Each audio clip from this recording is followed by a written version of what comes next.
agora partindo para a questão 2, finalidades do uso de fluidos de cortes na usinagem, os efeitos nas ferramentas de corte para torneamento, retificação e rosqueamento e as 3 alternativas ecológicas. Então aqui eu disse que, de forma resumida, os fluidos de corte possuem 3 objetivos principais, que são a refrigeração, lubrificação e o transporte de cavacos. E com isso, também os meios lubrifrigerantes geram 2 tipos de benefícios, né? Que seriam os de caráter funcional e de caráter econômico.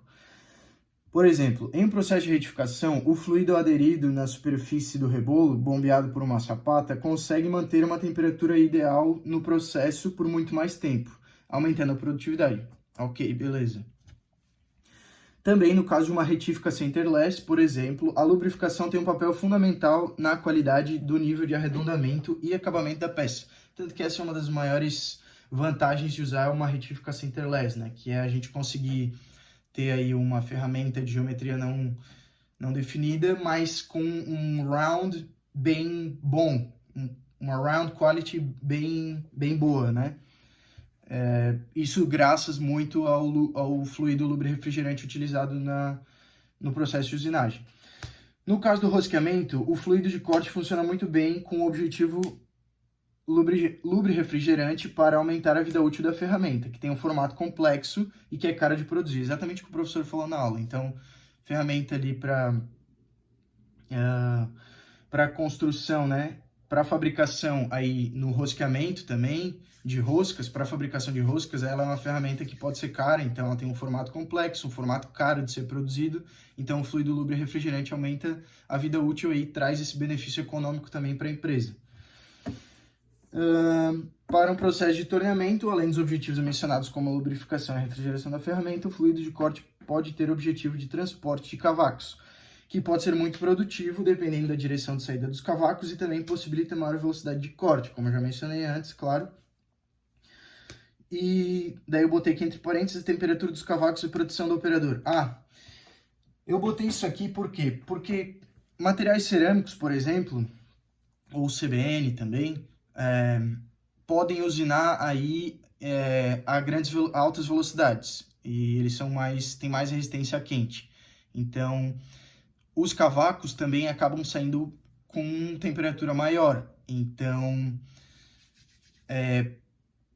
exige-se mais proteção do operador. Então, eu imagino que assim, o fluido lubrifrigerante ele vai trazer também essa segurança um pouco a mais. Eu acho que numa quantidade ideal, ele vai fazer o equilíbrio, né, entre os compostos que são usados em fluidos lubrifrigerantes, que podem ser nocivos à saúde, mas também algum tipo de proteção para o manuseio ali do operador, porque os cavacos saem bem quentes, a ferramenta também fica bem quente, enfim. Eu consegui perceber essa relação também, ali para o caso do torneamento. E com a utilização de fluidos de corte em larga escala, também deve-se considerar os aspectos ecológicos de suas utilizações e descartes.